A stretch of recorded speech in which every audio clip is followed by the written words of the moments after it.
She walked into the room with quiet steps, as she always did. The smell of antiseptic and the soft hum of medical monitors were the only constant sounds.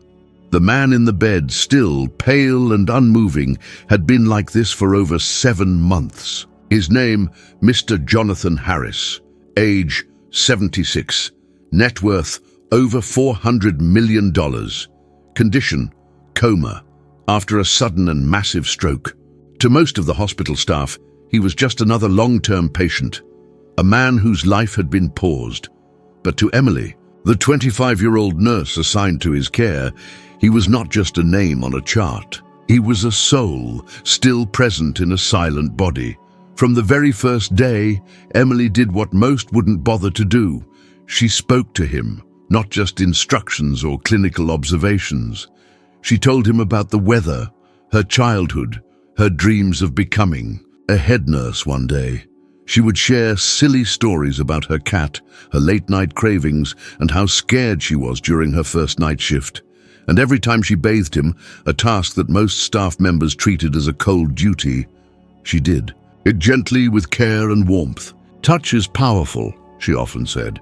Even if the body sleeps, the soul listens. At first, her co-workers thought it was strange. Some laughed behind her back. "Why are you wasting your time on a man who can't even blink?" one whispered. Once. But Emily ignored them. She had studied enough neuroscience to know that the brain, even in a coma, is not completely shut down. Scientific fact. Recent studies have shown that many patients in a coma retain some form of minimal consciousness. A level of brain activity not visible on regular tests, but detectable through advanced imaging, like fMRI. Some patients even respond to voices, especially familiar or emotionally significant ones.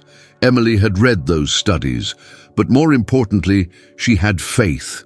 Not necessarily religious faith, but a belief in the unseen, in the intangible threads that connect humans beyond logic. And so every day she bathed him with care. Warm water, soft cloth, clean, fresh linens. She treated him with dignity. She would play Vivaldi softly on a speaker near his bed because she had read that it was his favorite composer. Music, after all, is another tool of awakening. Several coma patients have shown increased brain activity when familiar music is played.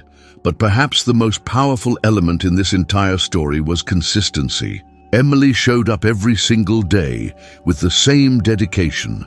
In a world where most give up after a few tries, consistency is what creates miracles. It's the unnoticed ingredient behind breakthroughs, in healing, in relationships, in life. As weeks turned into months, nothing visibly changed. But Emily didn't stop. "Good morning, Mr. Harris," she'd say every day. "Today is Wednesday, it's raining. I brought that book you might like." She read aloud to him often, sometimes from classic novels, other times from her own diary, a collection of raw, honest thoughts about her struggles, her fears, and her longing for meaning in the work she did. And then, one morning, it happened. Emily was adjusting his blanket and almost jokingly said, "If you ever wake up, Mr. Harris, I hope you know you owe me coffee." She chuckled softly. It was something she had said before, like a personal ritual. But this time, there was a slight movement, a twitch. His right hand, tiny, almost imperceptible. She froze, her breath caught. "No way," she whispered. She leaned in. "Mr. Harris." His lips trembled, barely. But it was real. She called the attending physician, who rushed in with a team. At first, they doubted her. But within the next hour, Mr. Harris moved his fingers again. Then his eyelids fluttered. Finally, his eyes opened, wide, confused, but unmistakably alive. And his first words, faint, cracked, but clear, were, "Where is the girl? Who talks to me?" The room fell into an eerie silence. The heart monitor beeped steadily, as if echoing the miracle they had just witnessed. Mr. Harris's eyes were open, not wide, not fully alert, but present. His gaze was slow, blurry, yet focused on something beyond the sterile hospital walls. Emily returned to the room just as the doctors confirmed what she already knew in her heart. He was waking up. As she approached his bedside, Mr. Harris weakly turned his head, barely managing a smile. Tears formed in Emily's eyes, but she held them back. This wasn't about her. This was about him, a man trapped in silence for over 200 days, now crawling back into the light. He whispered again, "You never stopped talking to me, did you?" "No," she replied, her voice trembling. "I knew you were listening." And she was right. Scientific insight: patients in comas often experience something called locked-in syndrome, or in some cases, minimally conscious state. This means they are aware of what's happening around them, but cannot physically respond.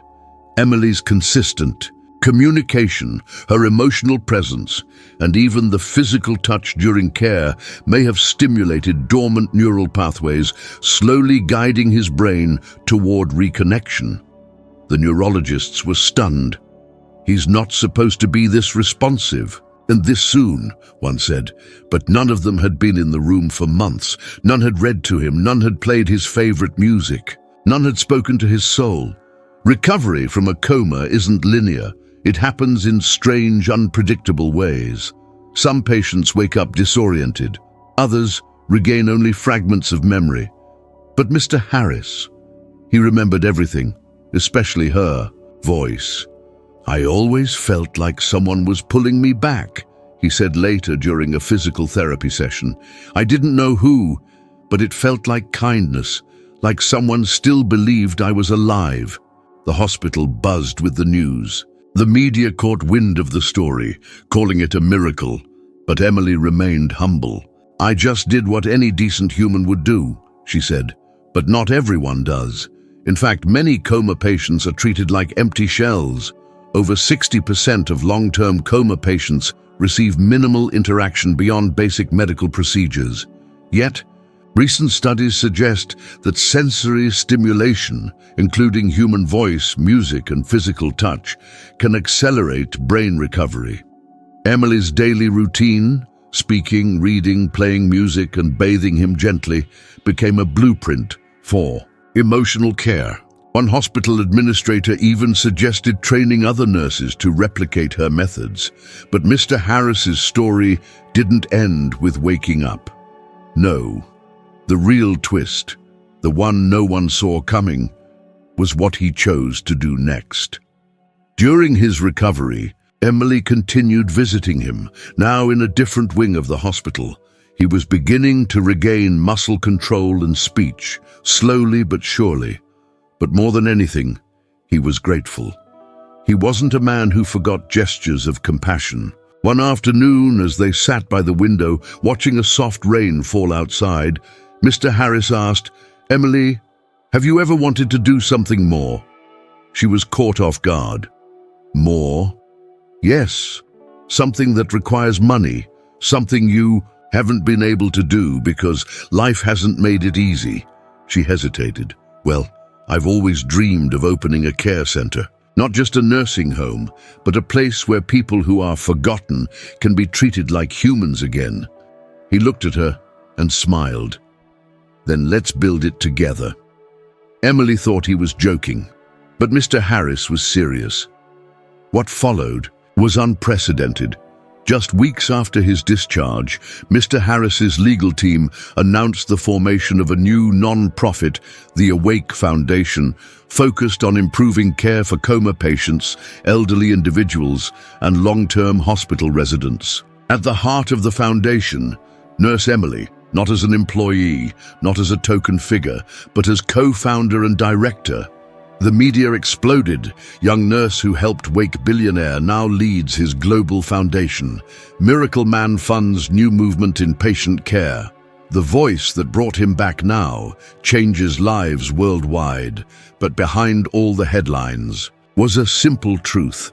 One person's compassion, shown consistently, can revive a soul, change a system, and even heal what medicine alone cannot.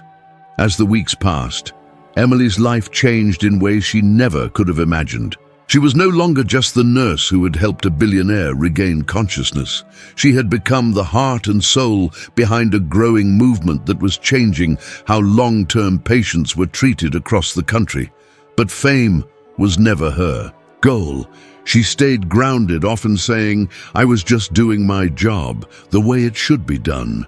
Meanwhile, Mr. Harris, now simply James to Emily, recovered remarkably fast. Physical therapy was grueling, but he approached it with the quiet strength of a man who had been given a second chance.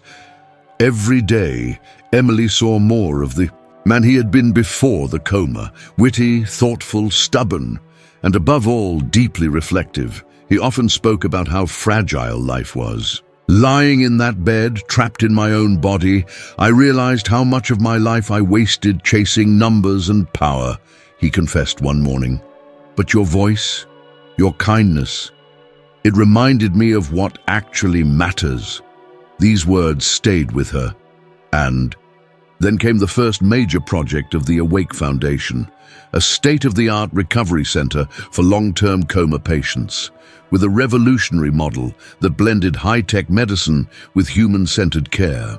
They named it the Horizon Center because every patient deserves to see a new dawn, James explained.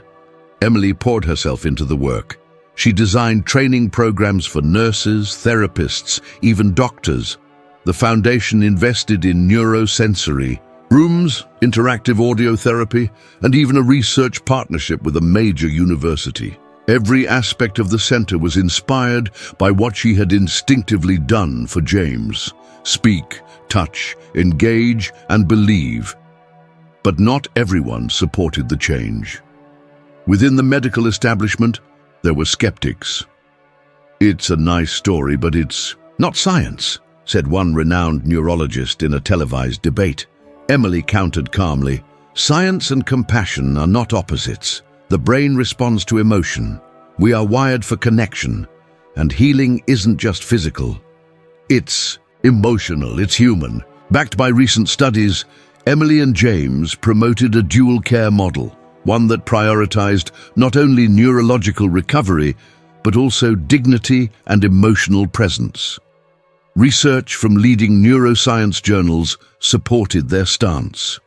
One 2022 study revealed that coma patients who were spoken to regularly and exposed to familiar voices had a 63% higher chance of regaining consciousness than those who were treated mechanically.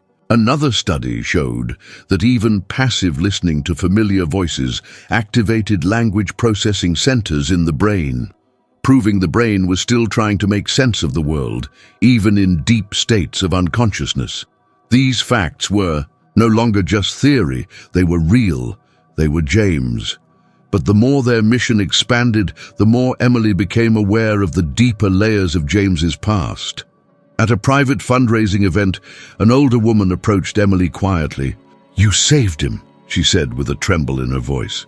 "But he hasn't always been a good man." Emily looked confused. He was powerful, ruthless even.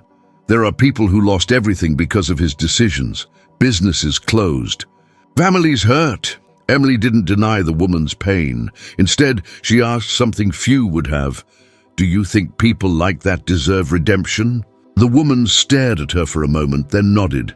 "If they truly change, yes." Later that evening, Emily confronted James gently. "Is it true?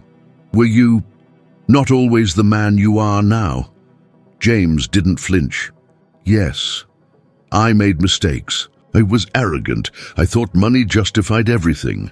But being locked in silence for 7 months, that's enough time to face everything you've done, and I hated the man I was." Emily stayed quiet. "And that's why I'm doing this," he continued. "Not for praise, not for image, but because I owe something. I owe everything." That night, Emily realized something profound. Real transformation doesn't erase the past, it rebuilds from it. And James was rebuilding. He began reaching out, anonymously, to people he had hurt in the past. offering compensation, writing letters, owning his failures. It wasn't about being a hero, it was about being human. At one point he even said, "You didn't just help me wake up from a coma. You woke me up from the life I was sleepwalking through." And Emily, she was growing too. She became a public speaker, traveling to conferences, universities, and healthcare events. Her talks weren't flashy or technical, they were human, and they always ended the same way. Every patient you see is still in there. Treat them like they can hear you, because maybe, just maybe, they can, and that might be the very thing that saves them.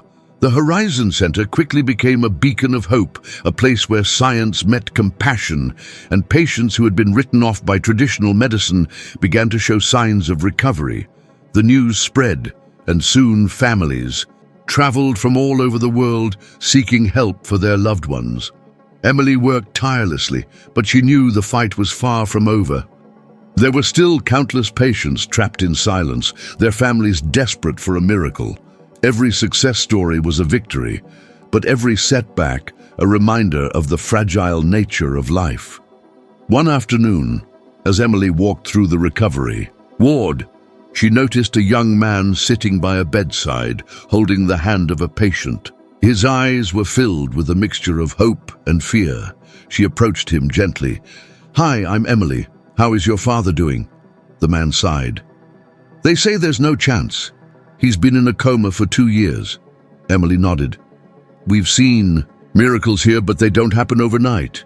It's about patience, presence, and hope." She shared with him the stories of patients who had defied odds, the research backing their work, and the power of consistent, loving interaction. "Your voice matters," she said. "Every word you say could reach him. Never underestimate the power of hope." That day, Emily realized that beyond medicine and technology, the most powerful tool in recovery was human connection. It wasn't just about waking the brain, it was about reigniting the soul. Meanwhile, James's transformation continued. No longer the distant billionaire, he became a symbol of redemption and responsibility. He used his resources to fund research into brain injuries, support families, and raise awareness about the importance of compassionate care. Yet his humility remained intact. During an interview, he said, "I was given a second chance, not just at life, but at being a better man. And I want to spend every day making that count." Emily and James's partnership inspired others in the medical field. Hospitals began adopting elements of their model, and slowly, the stigma around coma patients started to shift. This wasn't just a story about one nurse and one billionaire. It was a story about what happens when kindness, science, and accountability come together. Emily often reflected on the journey. From the moment she started bathing James in that hospital room, she felt a purpose beyond herself. She had discovered the profound truth that healing isn't just physical, it's emotional, spiritual, and deeply human. And she had proven that even in the darkest moments, a single act of compassion could change the course of many lives. As time passed, the world began to take notice of the miracle unfolding at the Horizon Center.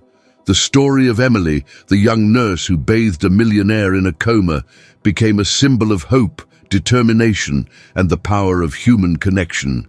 James, once a man consumed by wealth and status, had transformed completely, not only physically but spiritually.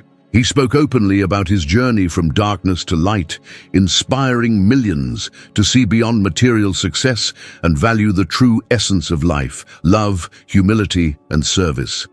But the most profound lesson was not just about James's recovery. It was about the ripple effect one person's compassion can create in a world often hardened by indifference. Emily's dedication reminded us all that healing is a collective effort. It is not solely the task of doctors or science, but the responsibility of every human being to bring kindness and presence to those in need. She said in an interview, "In that quiet room while bathing James, I realized that we often underestimate the power of simple acts: touch, voice, presence. These are not small things. They are life-saving. Her words echo a deeper truth. Connection is the ultimate medicine. When we see others as human beings worthy of love and dignity, miracles can happen. James's story also revealed the limits of wealth. Money can buy comfort, but cannot buy a second chance at life. True wealth lies in health, relationships, and purpose. This story challenges us to rethink our priorities. How often do we rush through life, chasing material goals, forgetting the value of empathy and human touch? The transformation of James and the selfless care of Emily teach us that no matter how dire the situation may seem, hope and love can break through even the deepest darkness. As you listen to this story, remember, every person around you is fighting a battle you may not see. Your compassion, your time, your presence might just be the light that changes their world. In a world that can often feel cold and unforgiving, let this story inspire you to be the change, to be the one who offers hope when others have given up, to see the invisible and believe in the impossible, because sometimes all it takes is one act of kindness to awaken a soul and rewrite a life, and that is the true miracle.